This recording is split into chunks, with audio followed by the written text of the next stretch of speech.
What's good, family? It's your boy Just Blaze, host of the best NBA pod in the game, Above the Rim. Keep it locked each week and join myself and a special guest as we tackle the latest rumblings in the league. If it's happening in the NBA, you know I got you covered. Make sure you subscribe on all platforms and leave that 5-star review. Let's get it.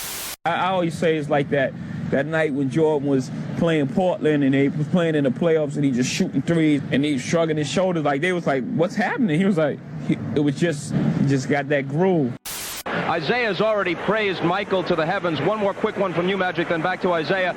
Do you feel that Michael is the best ever? I think so. I think he's not only the best basketball player, but probably the greatest athlete that's ever played any sport. We only dream about doing things that he can do. Talk about it!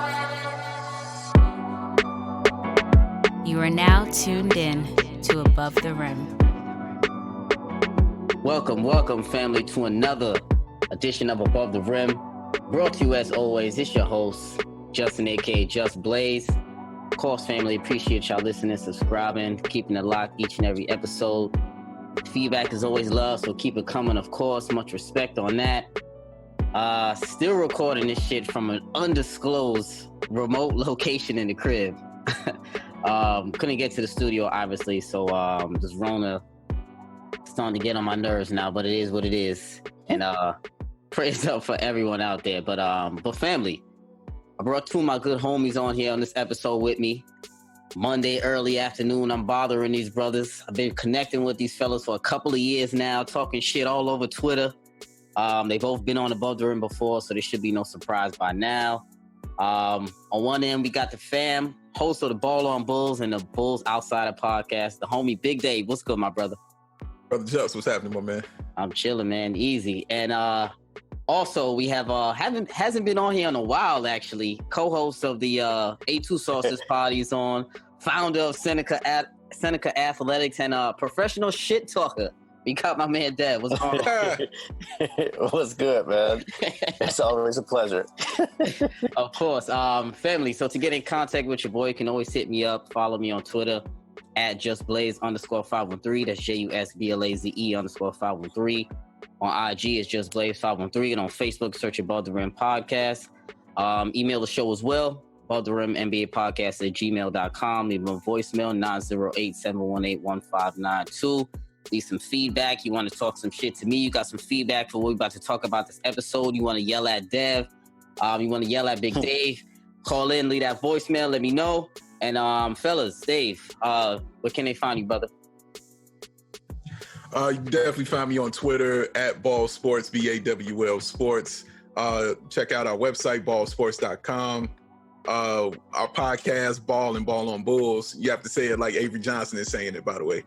Wow. You can hear it. Yes, sir. And you can check that out anywhere you get podcasts. If you listen to podcasts on your refrigerator, wherever, we on there, trust me. So you can find us wherever. Also listen to me do the Bulls Outsiders with my boy Matt and John on NBC Sports Chicago. And also I do a recap of The Last Dance with Jason Goff, Kendall Gill, and Casey Johnson every Sunday. And those will come out Monday, but that's also on NBC Sports Chicago. Kendall Gill, fam. I know y'all ain't heard that name in a while. Kendall Gill, check that boy out, man. Check out my man Dave. Deb, where can the family find you, brother? Yeah, absolutely, man. If you guys want to just find me and just talk general shit, you can just go to my regular Twitter account. It's Mr. High Yellow. But if you want to change your life, change it for the better, you come to Seneca Athletics. We're on all major outlets, Facebook, Instagram, Twitter. Just search as that name, Seneca Athletics. And also, I am 1/4, as Jess said, 1/4 of the According to Sources God crew. It's A2 Sources on Twitter. You can also find us as According to Sources, according to number 2 Sources on Facebook. And don't come looking for us in the middle of the night like Jason Whitlock did for me. Oh, you might have to. You never know. Yeah. Yeah, man. So, family. So, like I said, both of these brothers here, of course, they've been on the show before. They out there in Chicago. So, we definitely got to talk about this Last Dance, episode 1 through 6, because that's pretty much all the basketball we got right now, man. Pretty much it. So, and I'm feeling it right now. So, first reaction, first thoughts, real quick. Dev, I'll start with you. What would you rate the documentary right now, the 1 through 10, real quick? Man, I'm mad that it's only a 10 is the max, because this is incredible. This is, I mean, even if everything else was going on right now, this would be a television event like no other. This is phenomenal. It is. Well beyond a 10. Beyond a 10. I agree. Dave, what about you? And like, I completely agree. Well beyond a 10 from the first second of the first documentary on episode 1. And I went in, bro. Like, I went into it not expecting. I expected to, to reminisce and to learn, what I knew and learn what I didn't know. But I didn't go in expecting to be going through all these emotions like I did. Like, from the second that documentary hit in the first one, and I'm watching Mike put on those black Air Ones from his rookie year, you know what I'm saying, with the black around the toe. Like, from that second on, I was like, oh my God. You know what I'm saying? Like, I freaked out, and I just have loved every second of this, man. And I am just impressed by the honesty of it. Like, the whole straight up honesty, giving you the good and the bad of it, man. Like, it's been awesome. Yeah, definitely. I agree 100%. I got to go 10 out of 10 as well. I mean, can't really find too much wrong with this documentary right now. But we know that ESPN does do those 30 for 30 documents phenomenal. So they always do a great job on all their shows. And I love how they putting it together. You know what I like too also, low-key? I'm not sure if a lot of people are noticing, but the way they're doing the flashbacks and interviews, it's like without a narrator. Like, a lot of documentaries or documentaries like this, I would say, will have like a narrator the entire way through. But the way they break it up into doing flashbacks plus the modern interviews of talking about the actual events, and then flashing it back and then bringing it back to that same year, because they are focusing on the 1998 season. It's a dope way that they're doing it, man. It's definitely a dope way that they're putting it together. So you got to give them love. And low key, I feel like 10 hours is still not enough. It's not enough. Yep. No way. Yeah. Nope. You could do more. You could definitely go way further with this. You definitely get in detail. Like, there are a bunch of like sub documentaries you can do. You know what I'm saying? Stuff on Jerry Krause you could do. Stuff on Scottie Pippen. On Dennis Rodman, he can get his own 10-parter. Like, there's so much more you can do with this, man. But it's been great so far. The Sniff Brothers, they could get one too. The Sniff Brothers. Yes, sir. Yes, sir. Give them one. Sir. The traveling cocaine circus can get one. You know what I'm saying? Like, all that. For sure. All of it. Sure. Yeah. So Dev, I'm gonna start with you. So if you had to pick one part that you say stood out thus far, what would it be? Okay. Yeah, thus far, man, it would probably be. I was thinking about this morning. It would probably have to be between Mike's mom making him go sit down and talk with Nike, and the Dennis Rodman coverage. Because I know I've been reading a lot that a lot of people have been having gripes with. Well, is this a Michael Jordan documentary or is this a Bulls documentary? I get it, but you do have to put into account that without Mike, there is no Bulls, so you can't be mad at it. But Dennis is the way they covered him, and they covered him in the detail that was necessary, especially with like the information that Phil Jackson provided on it. I thought that was amazing. Yeah, because you saw the other side of Dennis from people who were directly there with him. Because back then, like, I know that some of us were kids back then, but we were so involved in the Bulls that we knew everything like the adults knew back then, especially when you lived in Chicago. So you knew who Dennis was. You knew how wild and crazy he was. But you would never hear it directly from people inside the United Center in Chicago Stadium, because they were so, like, you had to be privy to that information. And so if you were going to try to ask Phil Jackson for it, you could forget it.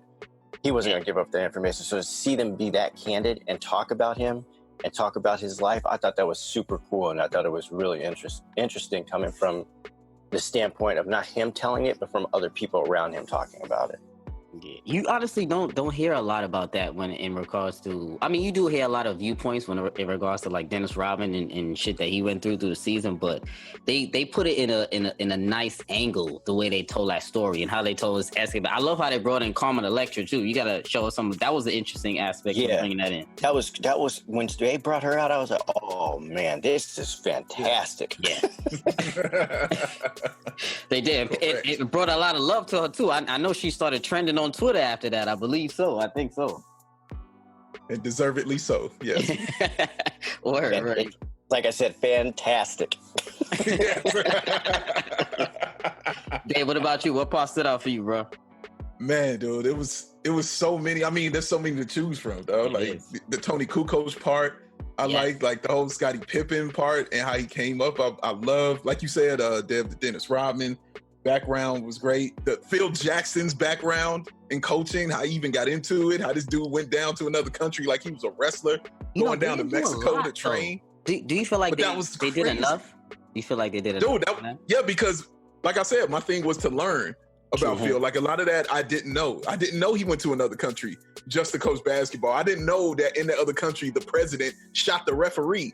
You know what I'm saying? For getting it wrong. Like, that's crazy. Like, so just to learn that was so much. And then even learning that, you understood why him and Dennis related to each other so well. Because they were basically the same kind of player. Yeah. You know what I'm saying? That ornery, getting on everybody's nerves, doing all the dirty work, and looking strange on the court. You see Phil Jackson's shoulders? Like, you looking strange on the court is what both of them did. So I understood why both of them related. So, and also, yeah, I love that. Yeah, and just to what you just said, and like when you asked, do you think they did enough? You also have to ask, like, do you think Phil gave them enough? Because Phil is a super private person. Yes. Like, especially when he was coaching the Bulls, he transitioned just a little bit when he was in LA, but that's because he was with Jeannie.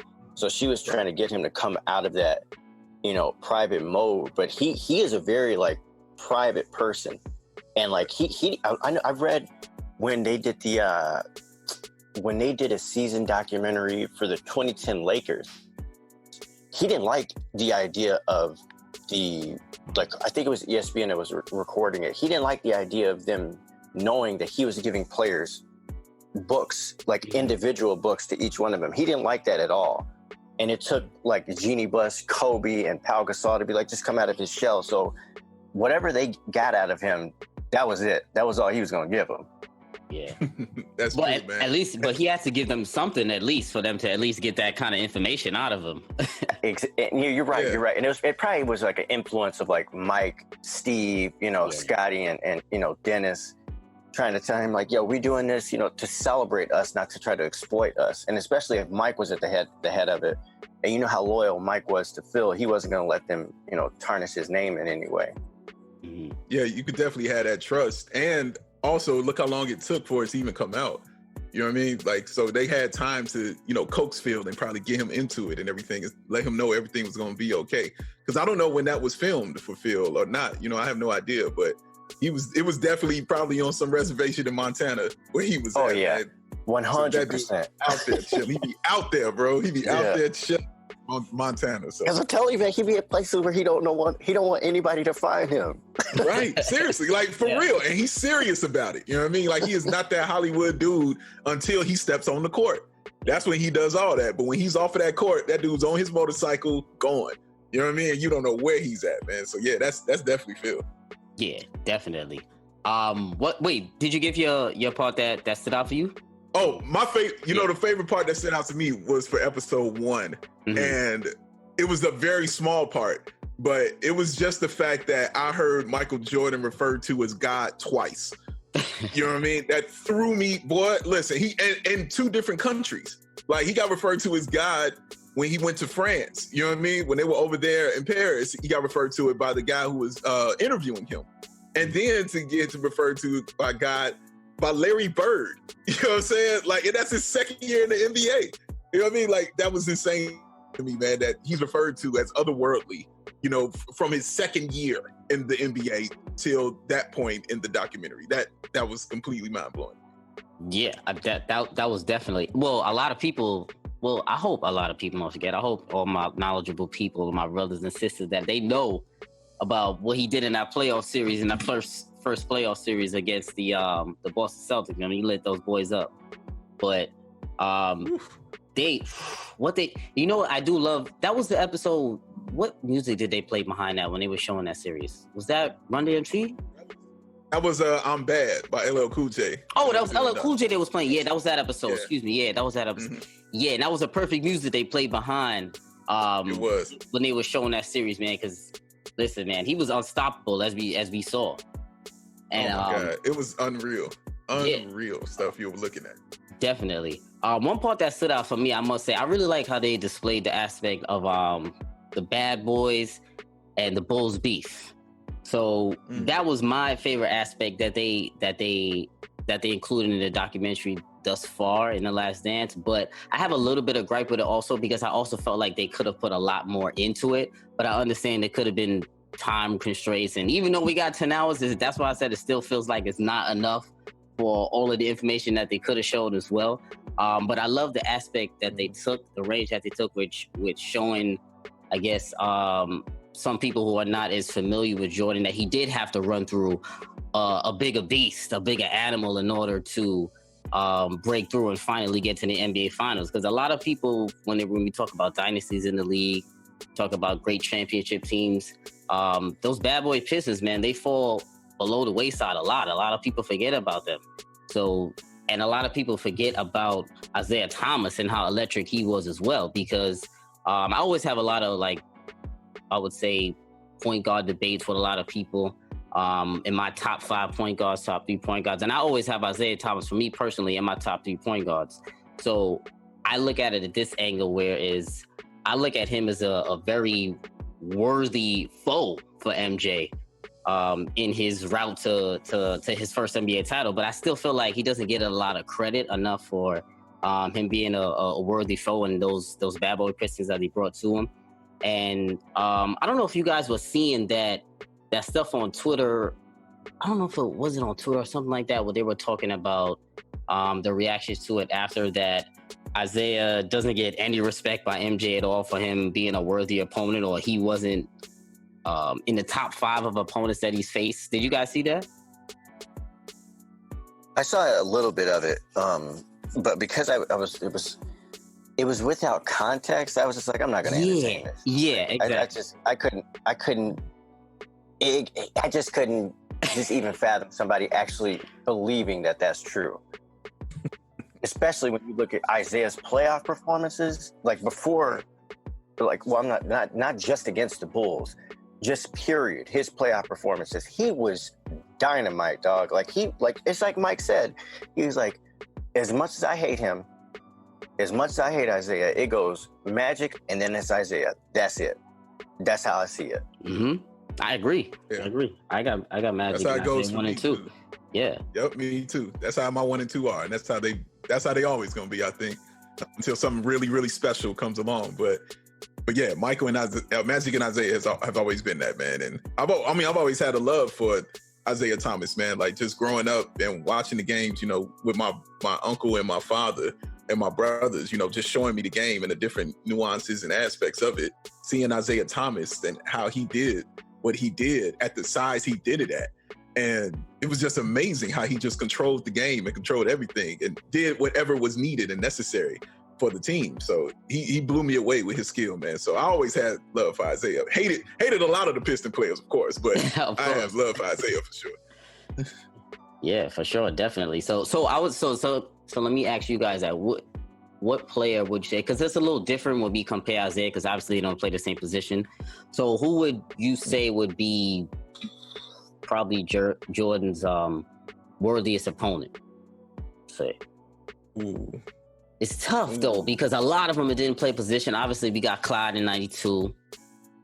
Right. It got GP in 96. We got Barkley in 93, but not all of them played the same position as MJ. So it's a little bit difficult to compare. But if you just say as a worthy, I guess the leader of the team, I guess, as his opponent, what would y'all say? I would say Barkley. I know people would probably go with Malone. They're not wrong to go with that. Back-to-back MVP, had Stockton with. I get all that. But for me, it was Charles Barkley, strictly because him and Barkley, were cool with each other. They had respect for each other at that time. 2, Barkley was MVP of the league, was on his team in Phoenix, where they were a brand new team. Him coming in to where Kevin Johnson had basically, been the star of that. And for him to come in and take over and win MVP in that first year was something special. I believe they had the best record in the league at that time. And Barkley, it was prime Charles Barkley. Like, you saw every single thing. He was the clear-cut leader of that. And he led that team to make it a series. Because like they talked about in Game 5, and Dev, I'm sure you're privy to this too. You know, when they were they were setting up for the parade, pretty much in the United Center. They were setting up everything. People were ready for it to end, you know, and the party and to have a good time. Like it was all set up and going on that way. And so Barkley to come in there with that kind of attitude, like, what the hell y'all talking about? No, hell no. They ain't gonna do this today. So to come in there with that kind of attitude and deliver on that, you know what I'm saying, is what the greats do. Because the first person I thought of was like Bill Russell in Game 7 when he found out that the Lakers had all their balloons hanging up in the stands and everything. He was like, I better not see a damn balloon drop on the ground tonight. You know what I mean? They ain't winning this one. And he went out there and he won. So for him to go out there and win and tell them that they were going to win, and he believed in his heart, because remember, he kept saying that whole series that they were destined to win the NBA championship. He's like, God wants us to win the NBA championship. Oh, he was determined. No, Chuck was ready. Determined. No doubt. And to Dave's, like, I personally believe if it's not the top, it's one of the best teams to never win an NBA championship, period. They were absolutely phenomenal from top to bottom. A lot of people will try to say it was the Jazz, and I get it. I can understand that. But at the same time, they were, I mean, from top to bottom, dog, like Kevin Johnson, Thunder Dan. I know Mike destroyed Dan, and as it was highlighted, but Dan was incredible, dog. Like, it was a lot of people out west that couldn't stop him. And you got Tom Chambers is to go with it. And then Chuck was the clear cut. Just him and Mike were a step above the entire competition in the league that year. Mm-hmm. That's absolutely true. I mean, far and beyond. And because Dan Marley, like you just said, was an all-star. I believe a 3-time all-star. Yes. You know what I mean? This dude was like 2-time all-defensive player. I believe he was all-defensive that year, if I'm not mistaken. Yeah, he was on a first team all-defense that year. Right. Yeah, that year, yeah, he was. So he was, so this wasn't no chunk. It's just that Mike is Mike. You know what I'm saying? Like, it's really, that's what it boils down to. That team was like 8 deep. Marley was definitely averaging over 15 a game. Barkley, we know, was at least over 25. They had KJ over 15 and 9 or 15 and 8 or something like that year. Tom Chambers, Cedric Ceballos. They had a few boys on that roster, man. There's another guy on that team, and he was a rookie. I always forget his name, but he was like, at one point in the season, he was a clear-cut favorite for 6th Man of the Year and Rookie of the Year. I cannot remember. You're talking about Richard Dumas. Richard Dumas. Yeah. Dumas would come into the game and give them instant buckets. He was like Jamal Crawford back then. Like, he was just an instant bucket. Yeah. He was incredible. He really was, man. I love Richard Dumas. He was the youngin' on that team. I love Richard Dumas, man. And people forget Dan Marley had that 3-point record in that triple overtime game against the Bulls. Remember, he couldn't miss a 3. I believe he had like 9. He was lighting them up. Yeah, man. There was nothing they could do with him. Yeah, he was something, man. Like, yeah, Dan Marley could play. You don't get a nickname if you trash. You know what I'm saying? Like, they called him Thunder Dan for a reason. You know what I mean? Like, you don't just throw out nicknames to people if you can't play. Exactly. I agree. So yeah, man. So let's talk about this Scottie Pippen, because obviously Scottie's controversial $18 million deal that he signed, 7-year, $18 million deal, was the talk of the town for, what was that, episodes 1 and 2, I believe, right? Yeah, that was episodes 1 and 2.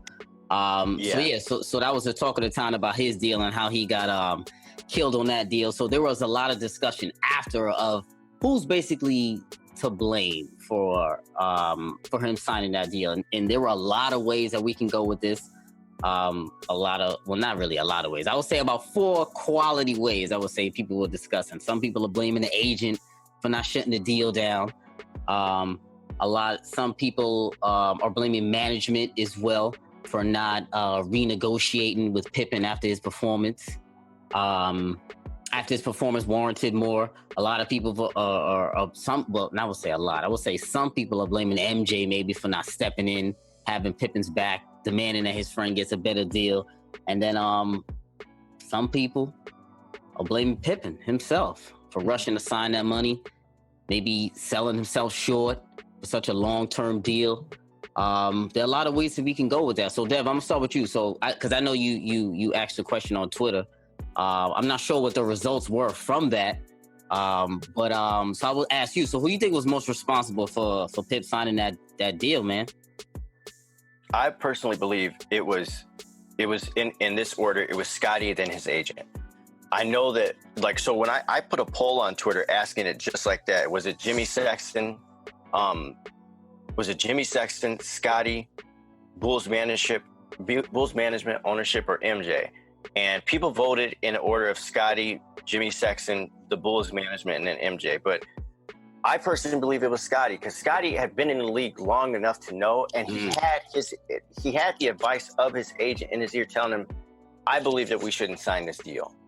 I get it that, you know, the money might seem a lot to you right now because of everything that you have going on at home, but I'm telling you, this isn't a good deal. At the end of the day, Scottie is a person who puts pen on paper. Mm-hmm. His agent can't force him to do anything. His family can't force him to do anything. It's him himself who's in charge. And I mean, coming from a Chicago standpoint, it is historically known that teams in this city do not pay players. It's just not how it goes. Like they're very, very adamant with telling players, like when Jerry Reinsdorf said in episode 1, he's like, I tell players all the time, once you sign that contract, don't come back in here. I said to myself, like, oh, now he said it out loud. Cool. Now we got it on record, because we all knew that. Yeah. We all know that's how he gets down. But at the same time, that's anybody in negotiations. Anybody's going to say that. Any smart negotiator is going to say, don't come back in here once you're done. No, that's not how this works. You're gonna talk it out. And then it took so many years for Scottie to finally be like, all right, trade me. It was too little too late for that, dog. You should have did that back in 93 and 92. But it's Scottie. It's all Scottie, in my opinion. Yeah, I agree. Dave, what about you? I 100% agree with Dev. And because I mean, you said exactly what I had in my head. Like, it's the person who put the pen to paper. It has to be on you on that, because in the end, that's who's the person who has to live with it is you. And I understand why he did it. I mean, we get it. Like I always said, man, if Michael Jordan was poor, then Scottie Pippen was from the mud. Okay, like Scottie got it straight out the mud, dog. You know what I mean? Coming out with 12 siblings, 2 paraplegics in his house, his brother and his pops. And he's the main breadwinner. And we saw how he was the equipment manager and then went on to become an NBA player. You know what I mean? Like, to get it how he got it, I understood why he was thinking what he was thinking. It makes 100% sense. Let me take care of my family. Let me handle them. I completely get it, man. But it made me think back to NWA, honestly. And you remember when NWA and Jerry Heller, he had them signing them contracts for 75 G's. You know what I'm saying? But the only one, the Cube, is like, what you talking about? Because he's the one that read it. And the kids, they signed it because they were poor and hadn't seen any kind of money like that in their life. But still, in the end, as trifling as Jerry Heller was for that, in the end, Jerry Heller ain't the one that suffered. It's on them. They the one who signed it. You know what I mean? They're the one who put the pen to the paper. And that's what, if you bring it before court, that's exactly what they're going to look at. And that's what they're going to see. Like, no, you signed it. That was one thing I thought to myself. Like when you look at it legally, in legalities, there's really no ethics to any of it. Right? Oh, none. Yeah. Bogus as that sounds, but there's no ethics to it. They're looking at, okay, who did what? Right. Cool. That's who it is. Right. It's on you. Right. Look, I'm looking right at you. Did you sign this? Let me see your driver's license to make sure that signature matches. Yeah, that's you. That's you, bro. You signed it. He did. You can't get mad at him. And he signed it. We know why he signed it, because he wanted that long-term security. And you can't really fault him for wanting that long-term security, but you can blame him for putting pen to paper and signing that damn deal. But you know what I was thinking about? Yeah. I feel like, well, a lot of people are saying also as well that he clearly didn't use his leverage in order to renegotiate the contract, even though they told him he can't, obviously. But is there a time that we can pinpoint a specific time where we feel like he should have had was his highest leverage when renegotiating? Because I was thinking about maybe 94 when he was an MVP candidate that year. When he had the most leverage, I feel when Jordan was already gone the next year, 94, he was an MVP candidate and went to the playoffs clearly. I feel like that was the year. If there was one year to pinpoint where you had the most leverage to renegotiate that deal before that next 3-year run, he should have did that then and did that there, or at least bring up the conversation at least. I said the exact same thing. And if you remember, during that time, Nike was actually, they were really like on top of watching Scotty's performance because that was when the deal. So right when you knew that Nike was coming after him, and Jimmy shouldn't be like, all right, this is hands down. Like there's no denying that I deserve more money. Mike isn't here anymore. We don't know when he's coming back, but I'm holding it down. Me and everybody here are holding it down. You need to give us something. I don't understand why that didn't come on the table. Like, I feel like they should have at least described that part a little bit more. Like I don't understand why that didn't happen at that time. To me, that's common sense. If you're having one of the best years, your numbers are the best of your career at that point, why not renegotiate your deal on the table? At that point, it wasn't well known as much, obviously, because the cap wasn't as high, clearly, but it was still, he was getting a raw deal, I feel like, clearly at that time. Why didn't they come to the table with that? Yeah, but you also got to keep in mind who you dealing with also. That move front office was not about that renegotiating life or talking to players thing over again. Look at the contract that they gave to Michael Jordan when he signed. You know what I'm saying? Look at that contract. That was a horrible contract he signed. It was terrible, but they're not about that kind of life. They're like, oh, you were playing well and you wanted some money? Pick up the phone. Let's see who I can trade you for. Just because I like you. And think about the numerous times they tried to trade Scottie Pippen. Yes. Even before that, they were trying to trade Scottie Pippen and get him out of there. So, yeah, man, the people he was dealing with weren't normal people. You know what I'm saying? In their sense of ethics, like Devin said, in their sense of things like that. But, yeah, I hear you because it sounds logical. Like, man, you would renegotiate with a guy who's been playing well and things like that. Like, nah, we're trying to trade you for T-Mac, bro. You know I'm telling, just how he just said, like, on the outside looking in, it sounds logical. Right. But logic doesn't make sense here. At all. I will never understand it. And for the longest time, I used to think it was just the Bulls, but it's not. And I'm not a Bears fan, but I know from living here and knowing everything, I know how a lot of teams get down. Like when they gave Derrick Rose that contract, I immediately said somebody's on drugs. Like they must be on good drugs to give him that much money. And I said to myself, could you imagine all the Bulls players from previous years that saw D Rose get that money and was just like, ain't this a bitch? Like, are you serious right now? You cannot be serious because it was unprecedented on so many levels. Yeah, agreed. Yeah, it really was. It's crazy, man. I mean, so is there any truth, or do you believe anything to that MJ maybe should have spoken up for Scottie at all during this process to help him out with the deal? Oh, no. Okay. I don't. Yeah, I don't. I just I can't get down with that. Yeah, I understand why the question would be posed by a lot of people, but I can't get down with that.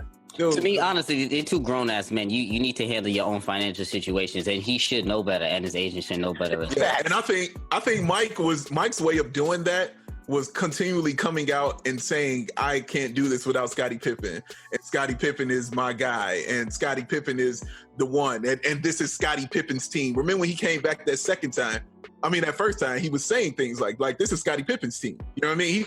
That was kind of Mike's way of trying to help Scottie, man, letting them know how important he is, not only to the team, but to Michael Jordan. So he was trying to do it that kind of way. I thought that was Mike's way of kind of roundabout doing it. I agree 100%. So, I mean, it's crazy. And when we talk about Pippen as well, a lot of that goes into him renegotiating his deal is how he was received in the league.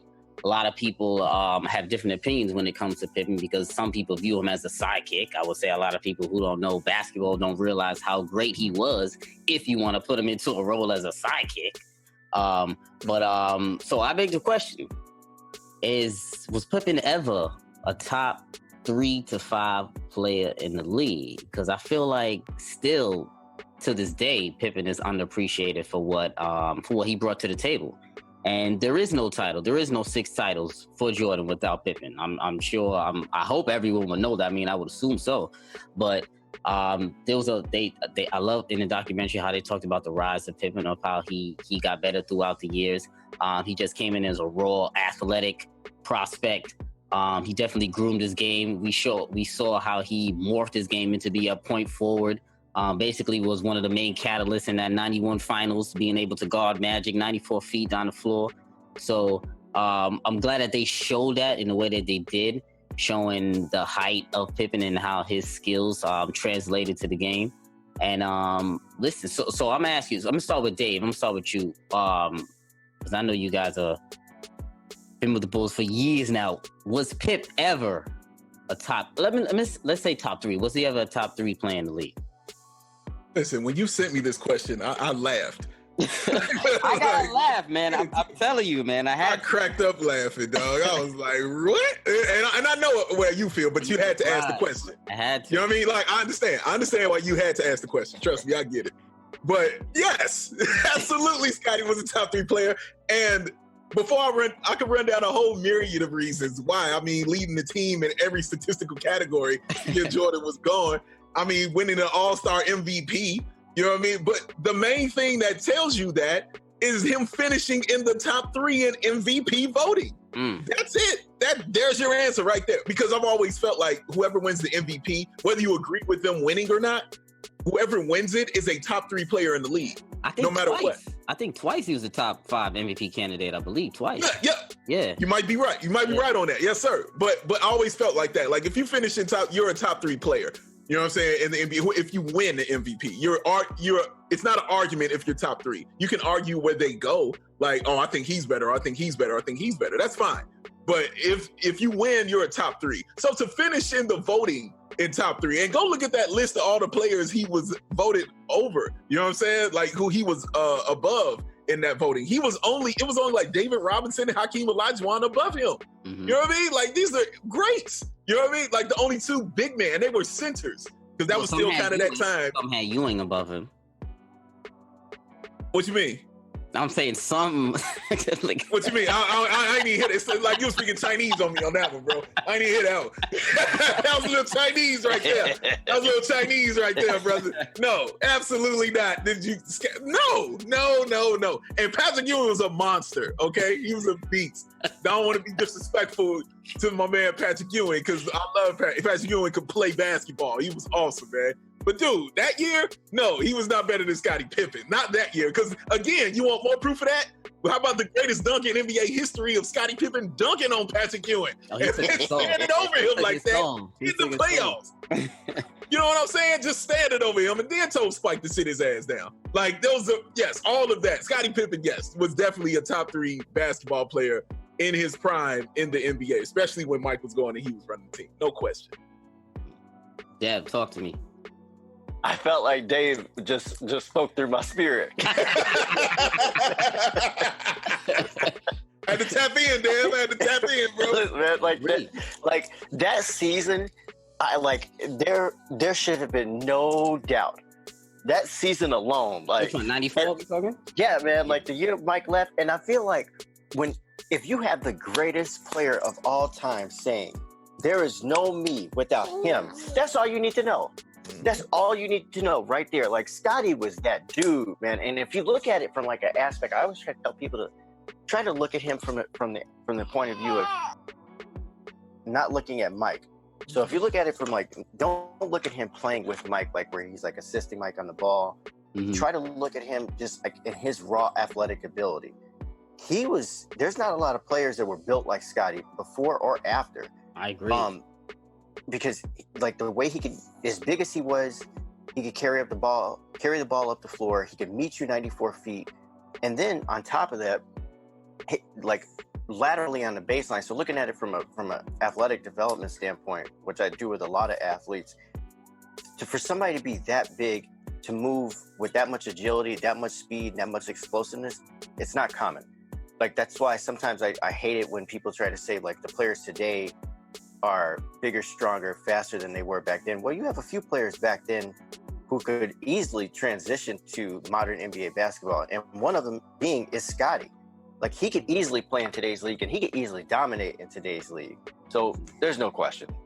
So I'm glad you guys said that. So now let me play devil's advocate here. So let's talk about that same season, the 94-95 season, right? So we say right now, both of you guys saying for sure Scotty's a top 5 player, 94 and 95. So let's go down the list of some of those players. We got Hakeem the Dream, right? So let's take Jordan out of the equation. This is the year he's out, 94. Let's talk about. You got Hakeem in there. Got David Robinson. Some have Shaq. Some have Malone. Some have Ewing. Some have Barkley. So how many guys is that? That's 1, 2, 3, 4. That's 6 dudes. So is Pippen still in that top 5? Yep. Is he over? Yes. Okay. Over Barkley? Over Malone? Over Shaq? Yep. Okay. All right. Yeah. I mean, yeah. Like, he was the man. Like, he was the team. Really, he was it. first team All-NBA easy from 94, 96, I believe. He was first team All-NBA easy. Yeah. He was the top perimeter defensive player in the league at that time for about probably a good 3 years. I would say between him and MJ kind of fluctuated on him, MJ, and then little GP later on for top perimeter defensive player in the league. Right. Yeah. Right. No, you're absolutely right. And I mean, and also, I mean, like you said, he's first team, and also being first team, he's first team all defense. Yes. Like during that time too. So what? He got you covered on both ends. Where you want it? He got you covered. No, man. I just don't get it. It's crazy, man. I don't get it. I tell you, man. Hey. Twitter has really enlightened me to how people actually think, because I really didn't think people thought like this until I started being on Twitter. I'm like, wow, people really disrespect some of the greats sometimes, or maybe they're just not informed, I would say. Maybe that. So let's talk about Rodman a little bit really quick, because I love how Dave brought up earlier that you like the Dennis Rodman segment. I love that too, how they brought in all the aspects of him going on his his 48-hour Vegas hiatus. Then he came back a few hours later. So I would say, because I still think that Rodman is still underappreciated in his career, because of course he wasn't a flashy player. Of course he's a Hall of Famer. He wasn't a big All-Star. I think he was a 2 or 3-time All-Star. But I love how the documentary at least showcased his abilities and his mindset of how he was thinking, because he was a very little do people know, he was a very cerebral player also as well. So in order to play with a guy like Mike, you have to be a cerebral player. You have to know those defensive and offensive sets, that you have to know how to run a triangle offense.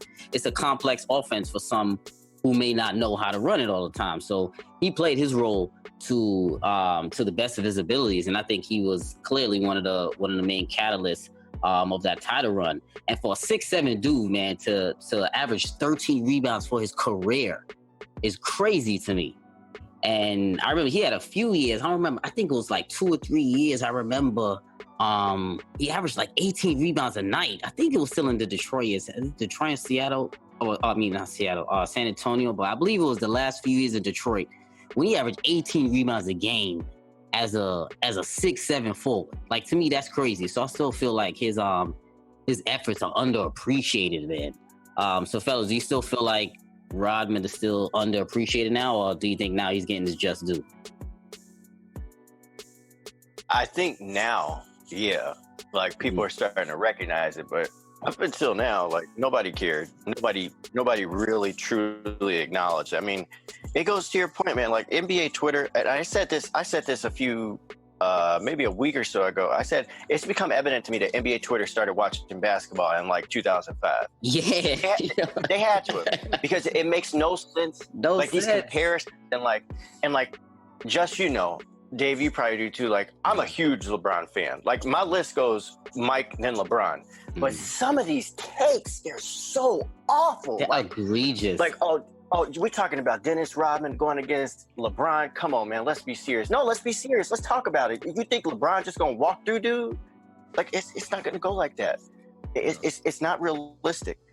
And like, I'll tell you something. I took a screenshot of this because I love stats, and I love NBA stats especially. The drop-off, so Dennis was averaging close to 17 to 16 rebounds a game from 90 to 98. That's right. So 16 to 17 rebounds a game, then it drops off when he stops. The drop-off to Chris Webber, he goes down to 12 rebounds a game. Chris Webber is bigger than Dennis Rodman. Ty has a little bit more weight than Dennis Rodman. And he was, I mean, Chris Webber was way up coming out of Michigan, boy. He wasn't no fluke. That's a big drop off. Dennis was 6'7" doing that. Come on, man. Come on, man. Come on, dog. Let's be real. You know how hard it is to average 18 rebounds a night, bro? There's a lot of big men. I don't think there's ever been anyone to average 18 rebounds in a season like since him. I don't believe so. Maybe Dwight, but he didn't average 18. It had to be like 15 or something. Yeah, I'd have to look that up, but I definitely don't think so. I don't think so. I definitely don't. And even then, he did it 2 years in a row. Yeah. Then his drop off was to 17, like just one rebound. Come on, man. That's crazy. That's phenomenal.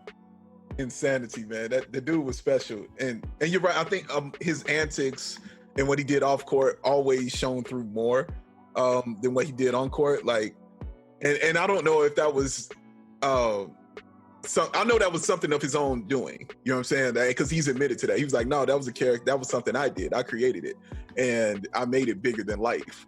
But I also look at it like I don't think people realize the work that went into what he did, because that, like everything you just said, that was why I love the documentary so much, because it showed you how much of a student of the game Dennis Rodman was. Yeah. To be 6'7" and to be the greatest rebounder we've ever seen, you can't not be dumb.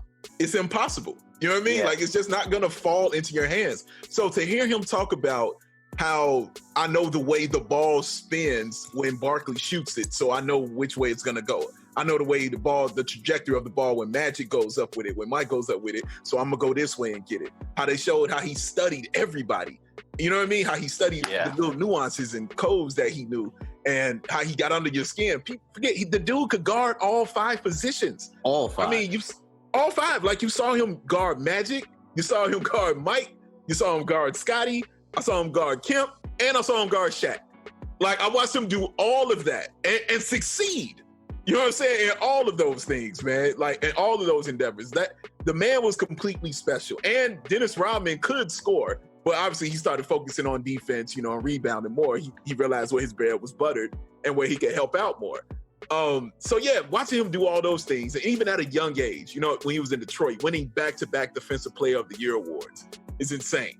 And then to go to San Antonio and to change and to still be dominant, you know what I mean, on the rebounding tip and on the defensive end like he was. And then to come to Chicago and just fit right in, you know what I'm saying? Fit right in like a glove, man, and go on the runs that they went on. Like, I don't want to say he's completely underrated, but I will say he deserves more love for his game than he does for his antics off the court. Yeah, I definitely agree there. And I do, that's why I'm giving the documentary some love for actually at least showing that aspect, the mental aspect of how he was so relentless on the boards, man, because it really is a skill. A lot of people forget how much rebounding is a skill. That's a legit basketball skill in order to be able to rebound, especially at a smaller position. That's why I give guys like PJ Tucker a lot of love. Draymond, he gets love too for his defensive abilities. He always plays bigger than their height. I always give those dudes a lot of love. So it was very impressive of what he was doing. So let's talk about some title runs, man. Some MJ title runs, because I wanted to ask you guys which ones you feel like was his most impressive title run, or is thus his most impressive title run. I would say the documentary, what did they get to? They got to 93 thus far. They showed a little bit of 98, but not all of it. But some title runs. So me, I would say in my opinion, my favorite, I don't know if it's the most impressive, because I feel like each one of them were kind of impressive. So it was really hard to gauge each one, because he still had to overcome an obstacle on each one. But I'll say for me, I think my favorite might be the 93 Bulls team. I feel like they worked the hardest for that title, in my opinion. I think the 93 Knicks were nothing to be played with, as they showed in the last documentary. They went to the Eastern Conference Finals against them. The Knicks had home court advantage in that series. The Bulls were down 2-0, obviously, in that series to the Knicks. But then MJ had to turn on the heat, man. He had to tore up them Knicks. So a lot of that Knicks stuff I'm very close to, because I know how crazy my father is when it comes to Knicks. And he hated him some MJ. So I'll tell you that. If he's listening right now, he'll laugh. Because we know how much he hated MJ for killing the Knicks, man, and rightfully so, because especially that series was very heated. That series was a phenomenal series, and the Knicks could have easily won that series as well, but obviously they ran into that roadblock that is MJ, and he tore them up in the next 4 games. So I got to give that series much respect, and also in the 93 finals going against Chuck, man. Chuck was obviously the MVP of the season that year. Did the Suns have the best record in the league that year? I think they did. I believe they did, right? Yeah. I know they had the number 1 record in the league, and Chuck was determined, man, because they were running through the Western Conference. They had a bunch of really good battles, especially that battle against the Spurs that they had in that playoff run. So I think, to me, that was his most impressive title run, and also what he had to overcome, obviously the gambling stuff and all of that he had to the media scrutiny for the first time finally that MJ, I guess, went through during that time between both of the series. But I gotta say 93 was, to me, I would say his most impressive title run, and it's hard to choose, man, because all them shits are crazy. Yeah. I would say 93 for me. So Dev, what about you? Most impressive title run? Yeah, man. For me, man, it's the one where he won on Father's Day. They haven't showed it yet. And that's the next one that I'm really looking forward to, because I really want to see.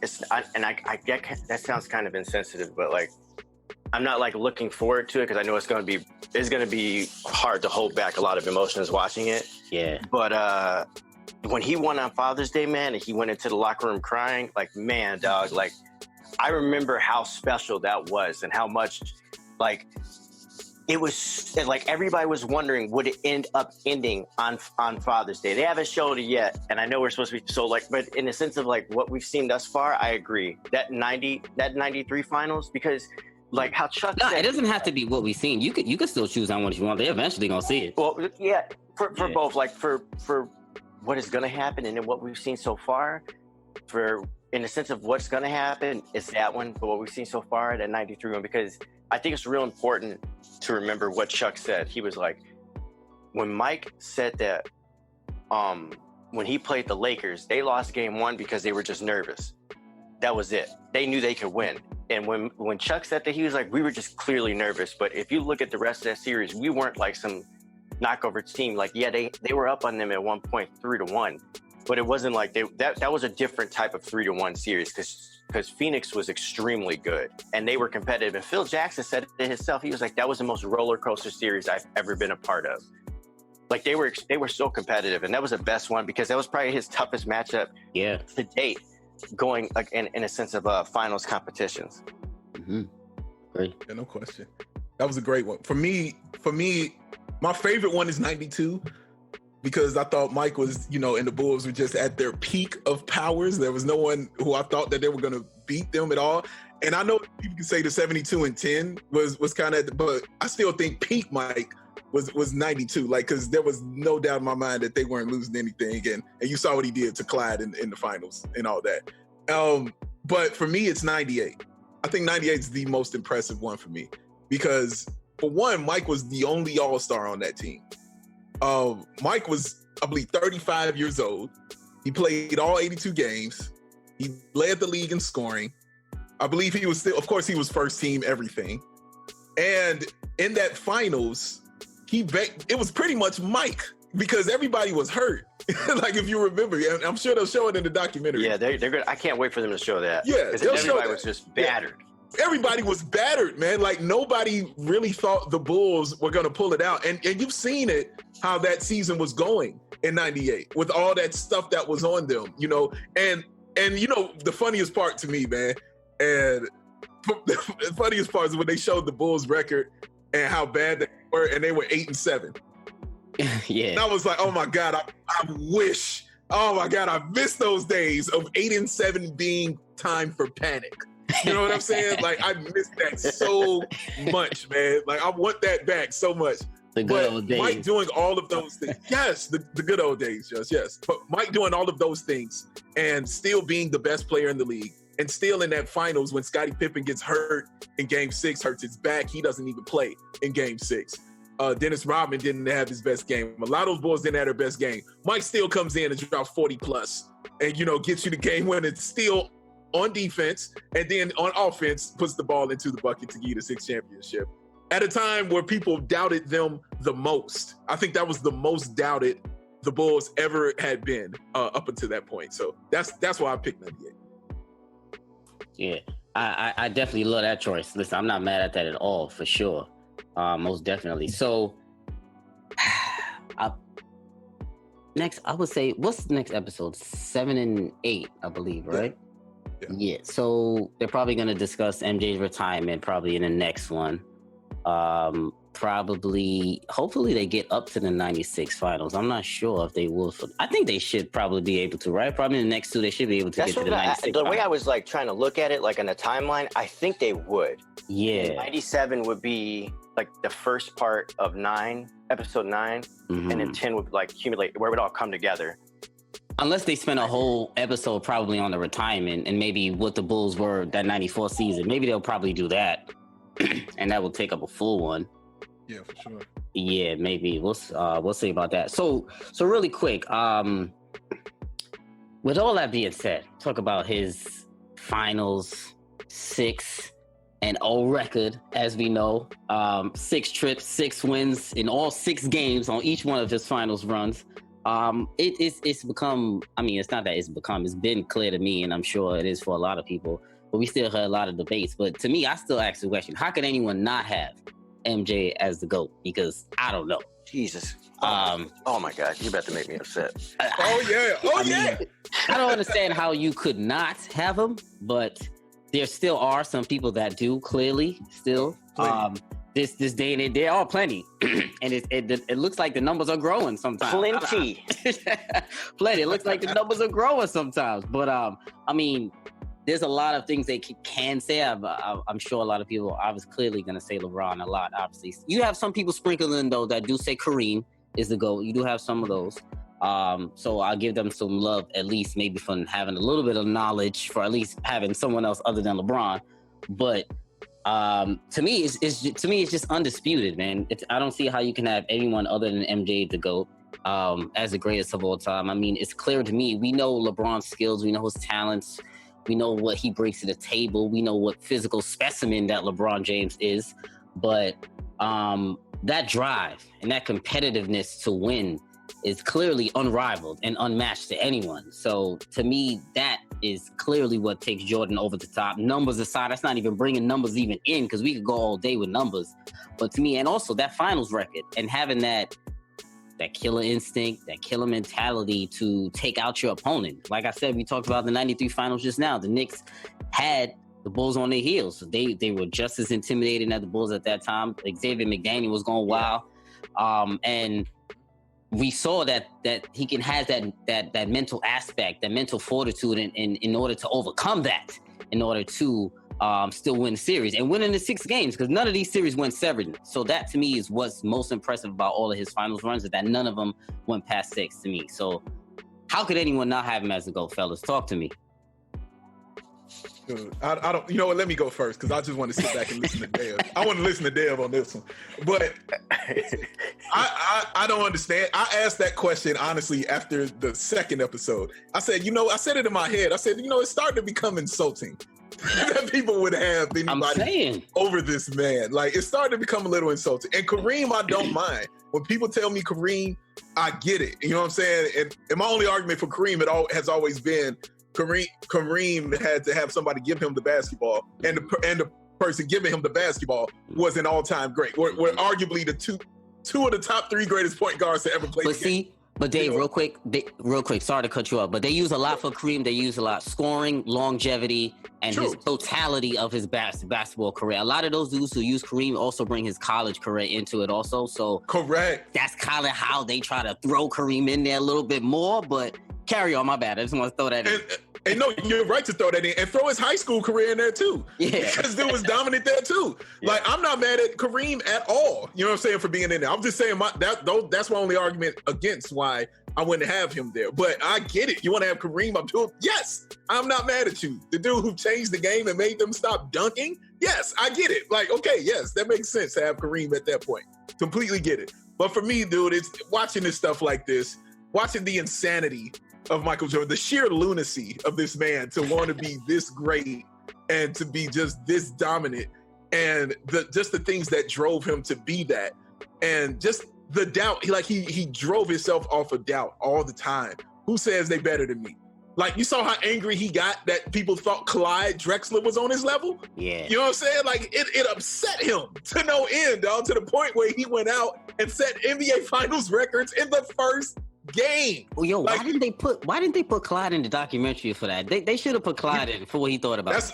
Clyde might not want to have talked. Yeah, you know what I'm saying? I was wondering the same thing. Yeah. And I was thinking to myself, it might have been Clyde not wanting to say anything. Yeah, Correct, maybe he said correct. nah, right? He probably said nah, I'm good. Clyde like, nah, I know that dude. It ain't gonna be nothing nice. I know how he is. You know what I'm saying? So Clyde probably decline, but I'm sure people are gonna try to talk to him after this, and so maybe we'll get some responses that way. But yeah, man, like I don't get it. I don't understand it. I get it from a sense of people who are younger.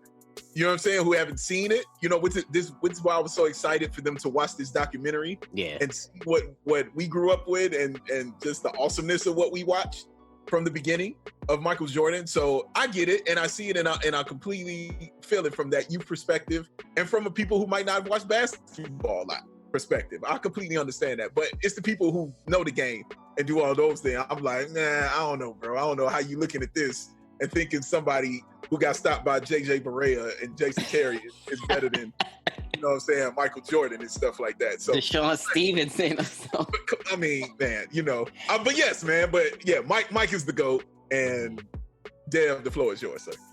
So the lunacy of it is that a lot of people they skip over Kareem.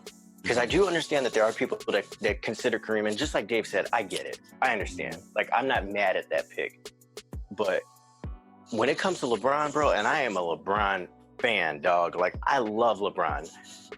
But this is so stupid and so, like, asinine. Like, the psychology alone says that Mike is the greatest of all time. Mike said that, he said that because of how good Dan was, it pissed him off and that made him better. Like, can you think about that for a second? Like, every person who's great at something, or every person who's incredible at something, they all have a little bit of crazy to him. Mike had a ton of crazy. He was batshit. And with that said, like, that batshit crazy made him into a greater person at what their job was. In this case, basketball. Just like with Clyde, like how Big Dave said, he said, I didn't like how people were trying to say that he was on my level, so I went out there and I destroyed him. Yeah. Just like how Magic said, like, when Mike played you in anything, he didn't want to play you just to play you and beat you. He wanted to play you and destroy you. He wanted to let you know that you better not ever come back here again. And I go to one other thing, like, who was it? John Paxson. He said, we'd be up front of the playing cards, $1 a hand. Mike would come up there and he'd say, oh, what y'all playing? Let me play with y'all. Mike, we ain't got no money to play. Come on, man. Be serious. Go back there with Ron and them and play with for them $10,000 hands. He's like, no, I just want to let you know that your money is in my pocket. That right there, that's somebody that you shouldn't play with, that you shouldn't trifle with. Yes. And like, as much as I love LeBron, he does so many things that just pisses me off. things that I never had to say about Mike when I was watching him. I never had to say about him because it was just like, as far as what, mentality wise, or it was a lot of like mentality things and like just like, I'm a big soccer fan, and they always talk about, you know, what's this player's level of aggression, his individual aggression, like, and how it affects his team and how it affects the game. Mike had an aggression that positively affected his team and it positively affected the game. Like, LeBron doesn't have neither of those.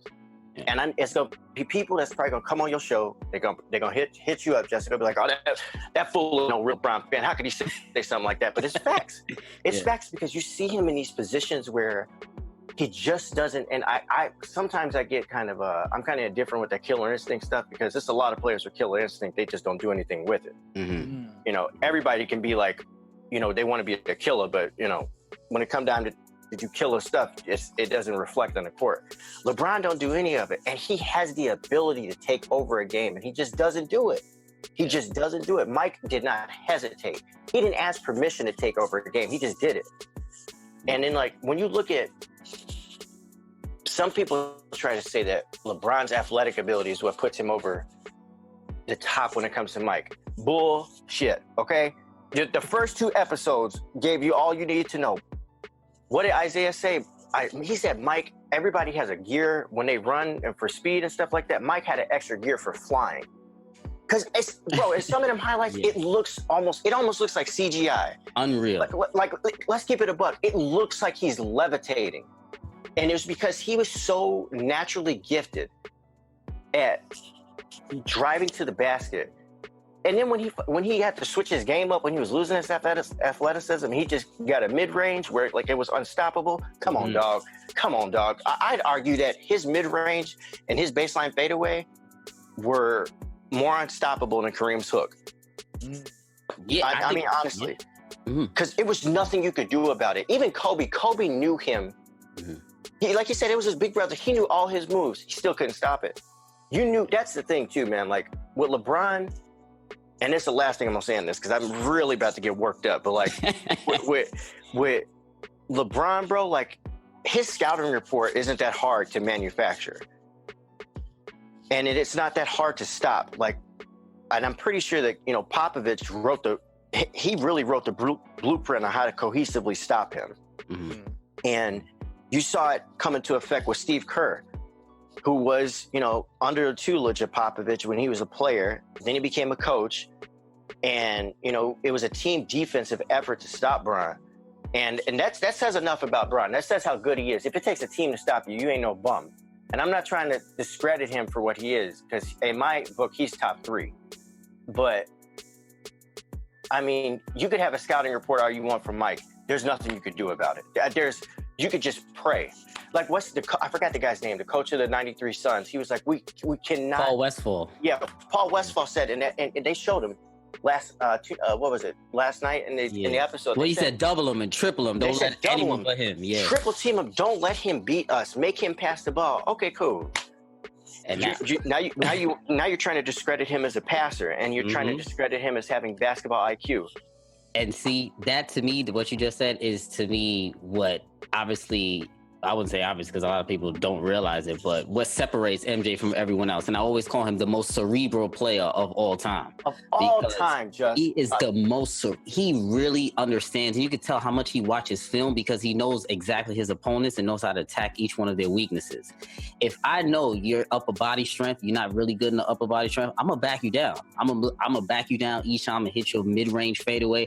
If I know you don't really, not good at hand checking, I'm going to drive right by you. If I know you're going to give me space, I'm going to step back and hit the 3. So the way he was such a cerebral player on offense and defense, that's what was so amazing about him.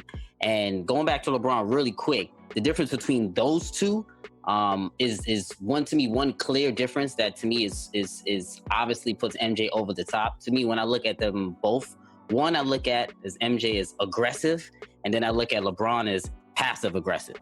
And to me, when I look at LeBron as passive aggressive, sometimes that affects his play on the court to me when he's passive aggressive. Because I feel like in nature, he's just a passive aggressive dude in nature. So this goes back to a little bit of that killer instinct that we talked about. Yeah. I feel like during games and in play, he's still passive aggressive. Like I feel like sometimes he'll think about in the middle of a game, like, oh man, I remember last game, they were talking shit about me passing on that last shot at that last 5 seconds. You know what? I'm going to shoot it because I remember them saying that. Or it'll be vice versa. If they were mad at me because I shot it and missed it, I'll miss the free throw, I'm going to make sure I pass that shit this game. So now, what am I then in a press conference? They'll say, well, damn, I'm damned if I do, I'm damned if I don't. Basically, would be his response. And that to me is the difference between both of those guys. Because MJ, I don't give a shit. I'm taking that shot regardless. I don't care if you liked it or not. I'm still taking it.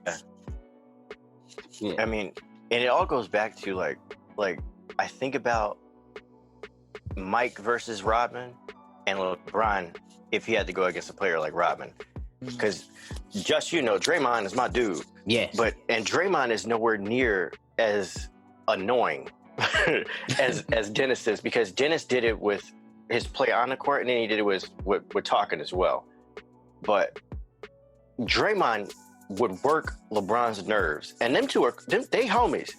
and he would work his damn nerves. Could you imagine what Dennis would do to LeBron?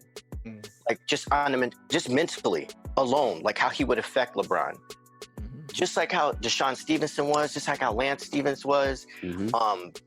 None of those guys on San Antonio talked much, but they affected them a lot, just with their defensive play, just nagging them over and over again. Like LeBron, I just cannot see him handling that as well as Mike could. Because Mike was just so like I'm greater mentally than you because I'm more psychotic than you. There's no way you could stop me because I've already beat you. Like I will never understand this comparison. I mean, yeah, there's 2 and 3, but they're so distant, man. Like they're so far beyond what Mike is. Like it's to me it's so stupid. Like I can't respect anybody, and I can't respect any of their basketball opinions if they put anybody over Mike. I can't. I agree, man. So it's I mean, clearly this is probably going to be a never-ending debate. So we know there's a lot of bronsexuals out there who will continue to fight that to the death. So some people you just never going to change their mind. They can fight it. They are fighting. They are fighting delusion. Correct. You're correct. You can fight it all you want, man, but it is inevitable of what it is. You know, it's the like damn sure gonna fight it. It's Thanos, bro. Like, you know what I'm saying? Fight it, run from it. You know what I'm saying? Dread it. Yeah, what my boy Thanos say? He said your optimism is misplaced. Okay, it's not working like, here. Seriously, man. like Mike, like what? Because I have a million, Mike reasons of why he's better. But one of my favorite ones is I always ask people, "Do you understand why LeBron wore number 6 in Miami? Like, do you get that?" They're like, "Oh, because he wanted to change up his number." I was like, even if that was the case, he couldn't. Because the number is retired. And they're like, well, nobody wore 23. Like, I was like, yeah, because Mike played. Mike number is retired in their stadium. They're like, Mike didn't play for them. Exactly. That's the point. You know what I'm saying? That is the point. And I remember reading that Pat Riley, that was one of the first things that Pat Riley told LeBron. He was like, figure out your new number. And LeBron was adamant. He was adamant, being like, oh man, that's just like an honorary jersey hanging up. He's like, no, it's not. That number is retired in this organization. Figure out a new number. Dead ass serious. He's like, I'm not messing around. And I think it became very like known that like Pat Riley was absolutely infatuated with Mike. He loved Mike so much, and you can't help but love a person who beat the brakes off your ass with 3 different teams. 3 different teams. Most people don't think about that. Mike destroyed him in game 1 of that. The first finals, because he was with the Lakers. And then with those Knicks teams that Pat coached, which were great Knicks teams. And then he had the Miami Heat with Zoe and Tim Hardaway that gave the Bulls a run for their money. Underrated team, by the way. A completely underrated team. And who else they had? They had PJ. Glenn Rice was on that team, right? Glenn Rice, Zoe, Tim Hardaway, all the Thunder Dan was on that team too. Yep. All of these people, and Pat was just like, I give up. I can't do it, man. But he was so in love with him, and he was so in love with his game because Pat loves great ball players. He's like, you gotta figure out a new number. I'm not changing anything for you. You ain't nobody. I know Mike. I seen Mike play. I've been beaten by Mike. You can't have that number, dog. Well, I'll say this. I'll tell you right now, I know LeBron and his team is taking notes on how to one-up this documentary when LeBron's career is all said and done. I'll tell you that. Absolutely. I know they're trying to one-up this documentary right here, because now the MJ love is coming back. Yeah, I have no problem with the effort. I have no issue with the effort. Please try your best. You know what I'm saying? Do your best, man. I would love to see what your best looks like. There. You know what I mean? And but Spring Hill Suites, if I'm keeping it a buck, ain't produced too much great stuff. Because that 2K20, my career story, trash. Yeah. He's on the video games on the board. Like I said, I'm a LeBron fan, but if I'm a fan of you, I'm gonna call you out on what I see. And another thing that I want to add to this, Just, I'm sorry. I want to add this. Like, I think it's real petty for people to to every night when an episode comes on, people are talking more about LeBron and other players than they're actually talking about Mike. I think that's super disrespectful because this is supposed to be a celebration of him and the Chicago Bulls. Like, I think in only one episode, they actually showed a highlight, not even a highlight. They just showed an image of LeBron. That was it. Yeah. And it was just talking about how many players he influenced, you know, moving forward, when he was playing and in post Jordan. And they just showed like just a moment of LeBron and other players. That was I like that too. I like that, by the way. But it was just like every night it's the same thing. Like these Skip Bayless types. Like you're talking about LeBron more than you're talking about Mike, man. Like you need to acknowledge Mike for what he is. Like we will never see anything like that again. I'm adamant about that. Ever. Ever. I told my oldest son one day, he's like, I'm gonna be like Mike. I was like, oh, calm down, killer. And it was crazy too. A lot of people, I'm glad a lot of people are getting to see this documentary because a lot of people weren't around to actually feel what that Be Like Mike commercial was like for all kids around that time. Everybody wanted to be like, man, dog. I'm watching this shit and I'm reliving it like, damn, I remember this commercial. Oh shit. So I'm glad that it's happening. A lot of people are being able to relive it because we haven't seen those in a while. And it just brings you back to that feeling of what we had to do when we had to get our Jordans, to get our Mikes, how I had to beg my pops to go get my shit. Even though he hated Jordan, but I still wanted some Nikes. He was like, no, you ain't no Nikes in my crib. It's a Knicks household, but I wasn't trying to hear it. So I'm glad that they showed that and they allowed for people to get that nostalgia back. A lot of people need to revisit that. People forgot in this LeBron era right now. Yeah, man. Like that's the great thing of this documentary is reminding people of the greatness. And like you said about the Jordan shoes, man, like I didn't even get my first pair of Jordans till I was in my 30s, bro. Like, cause I'm from a family of like 6, bro. Like we didn't have it like that. And even if we did have it, my parents weren't getting me no Jordans. Cass was getting run up on. Yeah. You know what I'm saying? During that time for their mics. Yeah, they were. My parents was like, no, you ain't getting that. You know what I'm saying? So you know what I had instead? My parents went out and bought me some Jordache shoes. Some Jordache. Man. And I swear to God, I put them on. You couldn't tell me nothing. I just knew it was Michael Jordan, bro, because they looked like it and they had the Jord on it. I was like, yeah, these are Mike's too. You couldn't tell me nothing. That's the power of Michael Jordan. Is I wore a bunch of Jordan bootleg shoes, and I still thought I was like that. And to your point, Judge, just to let you know how it was in your pop's household, it was the same way over here with the Knicks, bro. Yeah, like the Knicks got no love in here. My mother almost banned my sister from the house for coming up in here with a Starks jersey on, dog. Yeah. She wasn't allowed to wear. Trying to hear it. He was not trying to hear it, man. She wasn't allowed to wear that joint in the house. She had to tuck that. And I know. No love. To Dave's point too, there was never any Detroit-Chicago beef before all that shit went down, and ever since then, we good. yeah, right. You know what I'm saying? It's the truth, bro. That's true. That was the beginning of the Detroit-Chicago relations troubles. Right then, that's with the bad boy Pistons. For sure. Real quick, fellas, briefly before we get on out of here, because I do want to bring this up really quick. On a different route, I wanted to talk about really quick the topic of activism or I would say the lack thereof in regards to MJ, because they did take a moment to briefly discuss that too, and it was like a trending topic on Twitter.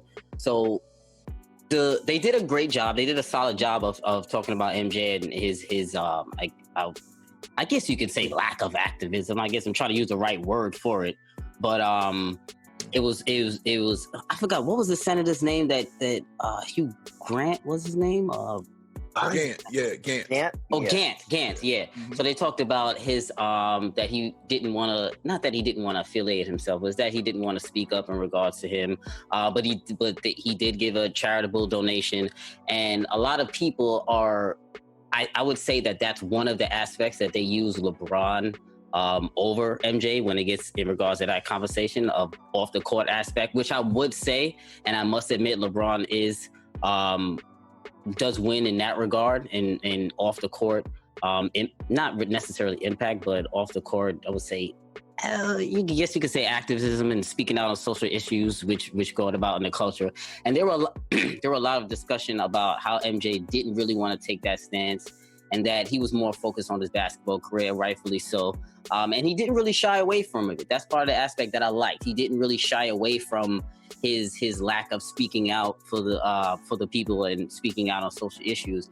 He actually owned up to it, and did he? I don't think he really apologized for it, but he just said that isn't really him. So I want to get y'all thoughts on that really quick. What were your thoughts when they were going over that aspect of The Last Dance? You know what, man? I saw a great tweet by a beautiful woman, Rose Gold, on Wude. Yeah, I forget how to say it too. Yeah, but we know, you know who I'm talking about. Oh yeah. Yes, sir. I digress. But nonetheless, she had a tweet that was very important. And I think it's a nuance that, like Dre said this from A2S, he said it's a nuance that a lot of people lack. She said the idea of, like, you know, an empowered athlete that's also an activist is really like a modern way of thinking. It's a modern idea. While many, you know, find MJ's lack thereof of, you know, his political stance flawed, or, you know, they can try to criticize it, you have to try to take into consideration, like, how far we've come since then. And, you know, what technology has done in a sense of, like, you know, people being able to hold athletes and celebrities and, you know, what are they called? Influencers accountable when it comes to political activism and things like that. Because besides Jim Brown, Bill Russell, and Muhammad Ali, there was really nobody else that was doing that. All the way up until Mike. And then you have LeBron, who's always outside doing something, who's always in the community. He literally built a whole ass school.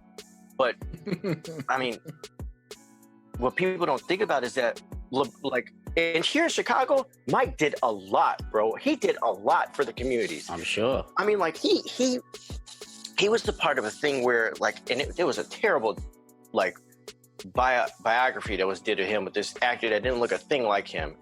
But in this, I forgot when it came out, but it was like in the late 90s. But they did this thing where they highlighted what Mike would do was he would take a busload of kids and they would come down to the United Center and he would have them one by one show him his grades. If they improved, they can come in, they play, he'd make them dinner, he'd give them coats for the winter because Chicago winners are Chicago winners. He did a lot, bro. And he always did it in the sense of, like, I don't want nobody to know about this. Just make this low key. I mean, him and Scotty went to the projects and gave coats out. Like, he was in the community. And if you want to look at it from a political standpoint, okay, whatever. But that's who he was. As he said, he wanted to focus on being a basketball player. He didn't want anybody to knock him for that because he just wanted to do his job. And it wasn't like he was trying to, you know, not be that person. He was just focused on doing what his job was. I think it was people's criticism of it. I think is kind of unfair because they don't really understand the magnitude and the magnitude of the situation. They don't understand the I guess you could say the culture at that time when it came to athlete political activism. You know, I've always said about Mike when it comes to that, and you kind of touched on it too, Dev. Like, he is who he is, and he was who he was. Like, yeah, I didn't want him to be. I never looked at Mike for that, like, ever. Like, it never pointed me. I looked at it and said, "Man, I wonder what Mike thinks about these issues right here." Like, it never crossed my mind to say that because he never portrayed somebody like that who would give his opinion on something like that. Like, it was like going to Tim Duncan and asking him his opinion on things like that. Like, what about Tim Duncan shows you that he's going to have, you know, something to say about that, whether he does or not. Now, nothing he portrayed to me said, I need to go to him for that. You know what I'm saying? But I understand why they were looking at Mike that way, because it was Muhammad Ali and it was Michael Jordan. I get it. You know what I'm saying? They were the two biggest ones at the time, but it's just not who Mike was, man. Like, Mike was never that. And Dev hit it on the head. Like, all the stuff he was doing was always on the low and not letting people find out how he did it. Because when I looked at Mike, as far as helping out and things like that, the first thing that comes to my mind was giving Spike Lee the money to finish Malcolm X. Yeah. Like those and a lot of things- people don't know about that, man. Right. Yes. Like that kind of stuff comes into my head when I think about Mike and helping out for us, you know what I'm saying, and doing those things. Now, as far as him being political and what he did with Gant, would it have helped? Absolutely. Having Michael Jordan endorsed would have no doubt helped. And Of course. actually, Kendall Gill did a great job of breaking that down on the last podcast we did yesterday, because Kendall Gill was in Charlotte at that time. Mhm. So he did a great job of breaking all of that down and what Gant meant to the community. What he calls him Mr. Gant, just to let you know who this dude is. Mr. Gant, what he meant to that community and how the community felt that Mike didn't back him, because they weren't happy. They weren't happy with Mike not backing him and things like that. But Mike was who he was. But the first thing that popped in my head was, even if Mike endorsed him, I think people would say, like, you know how the saying is, you're only as good as your next one. So if Mike endorsed him once, it's going to happen again. You know what I'm saying? Like somebody else, like, oh, Mike's a Democrat now. Oh, this is what Mike believes. Okay, this is what he's into. I'm sure he's looking at it from that kind of perspective of, they're going to call me out every single time now. If I endorse this that one time, I'm officially on this team and I'm on this train. I have chosen a side and I don't want to choose a side, like, because that's not what I'm focused on. That's not what I care about. But I appreciate Mike for even being who he was and just doing him. That's all I want him to do is him, because without Mike doing that, honestly, I appreciate the cats now that how they do things. I mean, when Trayvon Martin went down, how everybody came out, you know, with their hoodies on, team-wise came out with that. When Derrick Rose and LeBron James had on the I Can't Breathe shirts, you know, when those things had, when thing with Donald Sterling went down, how the players, you know, protested that, you know, turning their shirts inside out, send them at half court. Like, just doing something like that was kind of, like you said, unheard of in new territory. You know what I'm saying? Back then in the 90s, you know what I'm saying? Even in the 80s and things like that. Because keep in mind, Muhammad Ali was not liked for those views he was taking. He was not loved, you know what I'm saying, for the things he was saying. He was completely destroyed. Jim Brown neither. You know what I'm saying? Like, they didn't like him for that stuff he was doing and what they were doing out there, man. But it just wasn't who Mike was, man. And you got to be who you are out here, bro. Yeah. Like, you can't be something that you ain't or what somebody's trying to make you be. You just got to be who you are. I agree. I definitely feel like he was just basically a victim of expectations based on popularity, pretty much. And that's a perfect way of putting it, just perfect way of putting it. Because I mean, they weren't asking Scotty to go do no shit like that in Arkansas. Exactly. And Arkansas probably, if not more, was equally as racist as parts of North Carolina. I mean, they weren't asking Scotty to do no shit like that. They weren't asking what I thought was kind of weird was, I thought they could have used that moment to talk about Craig Hodges. And I really thought that they missed the opportunity to do that, but you know, they want to talk about Mike because, just like how you said, just his popularity. Yes, popular. Oh, you know, he is who he is. Yeah. Well, so I mean, remember, he didn't even show up to the president. You know what I'm saying? Like, he didn't show up for that. He didn't even go. He didn't go. Exactly. That's why, I mean, I give him props for at least being true to himself. But I would say, though, I do wish he was a little bit more active, though, in regards to social shit. It would have been nice to see, because of the same thing I just said, the popularity. Because so many people looked up to Michael Jordan, he was the premier athlete. It would have been nice, but to me, like, it is what it is. I would say that for those LeBron fans, that's something that they can say. That they can say that he did better than MJ, or maybe he learned from MJ in that aspect, that maybe he should take that route. So, and to each his own is how I look at it, man. But a lot of people are victims of those expectations, man. And it was strictly based on his popularity. But, I mean, it is what it is, man. I mean, I respect it, and I respect it. At least he addressed it, is what I liked about it. Yeah, man. He could have left that completely out. He had to deal with that, but he was honest about it. As honest as he could be. Yeah, I agree. That I like. But yeah, man. So we are in for an interesting next couple of episodes. We got 7, 8, 9, 10, 4 more episodes left. I still feel like 10 hours is not enough. I feel like I'm crazy for saying that, but there's like so much more they could put in, right? Yes, correct. Yeah, there's a lot. I'm like 10 hours is a lot, and it's still not enough. So I hope a lot of people actually dig into a little bit more to some of the stories that they're showing inside the documentary, because they definitely could go through a lot more. I would like to see Pippen get his own little 30 for 30 documentary, low key. I'm thinking about that. That would be nice. Yeah, it would be very nice to see that. Like we were saying, there's so many side ones you can really do and really delve into and talk about. Even my man, the security guard, you know what I'm saying? Like, let me get a little mini doc on my man Makoviak, yo. Let me get one on my man. Yeah. You know what I'm saying? Let me get a little tiny one out there. Let me get a short on him, for real. Yeah, my man looking like Bob from Martin. You know what I mean? Have a time with him. You know what I'm saying? Just like him, man. Yeah, straight up. You know them jokes is made. Oh man, word, man. But yeah, fellas, man, I want to say I appreciate y'all joining me and discussing the first few episodes of this doc, man, because this is the only basketball we got right now, man. So I appreciate y'all, Dev and Dave, my brothers, man. Appreciate you, Jess. Appreciate it, man. Of course. Wait, real quick, anything we looking forward to before we get out of here, or they like they gonna do it proper? On the doc, I'm looking forward to the retirement, the first retirement, and seeing some of the the next one. Yeah, that should be the next one. So seeing some of the baseball stuff and seeing that first retirement, man, leading into what Dev was pointing out, the passing, the death of his father, the murder of his father, and how that impacted him and how that affected him, because he never really discussed that part. We just saw the emotion. I really do want to see, man, if Mike allows them to talk about the speculations of like how weird it was how his father passed away.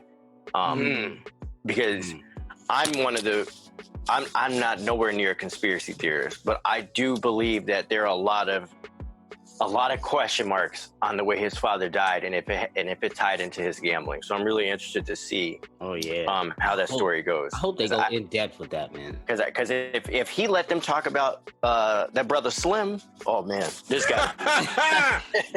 Yo, I was surprised they brought that in. I was like, okay, for real. Because I'm telling you, man, if he let them talk about that, I don't know. This might be a new Mike who's very candid. Because for those that know Mike and know what they know of him, Mike is super private. Like he don't get down with that shit, man. Like letting a lot of people know, like even with some things when he speaks out on like what that. You remember when Charlotte was supposed to have the All-Star game and then they moved it, and he spoke out against it, but he didn't do it in the way that the public wanted him to do it. He just wrote a letter. Right. Wrote a letter and dropped a meal. Yeah, that was it. Yep. So I'm interested to see. I'm interested to see it. Yeah, definitely. I agree. That would definitely be some interesting aspects. I hope they showcase a little bit of that '96 finals too. I feel like it doesn't get a lot of love with GP, Sean Kemp. And I'm interested to see those GP comments, because he talk a lot of shit too. So that's a ton of it. Yeah, so that's also colossal. Good to hear. But I'm looking forward to it, man. We're gonna see. Of course, they're doing an excellent job on this. So we'll see what kind of turns they make, man. So Dev, Dave, fellas, appreciate y'all joining me once again for another Above the Rim episode talking about this Jordan doc, man. I had to get y'all perspective over there from Chi-Town. So much love to you fellas, man. I appreciate it. Love to you, brother. Thanks for having me, man. Absolutely, man. Thank you, man. You stay healthy and safe. Of course. Yeah, most definitely. So family, that's Above the Rim episode. I don't know what episode. I think I'm on 122 or something like that. And we out.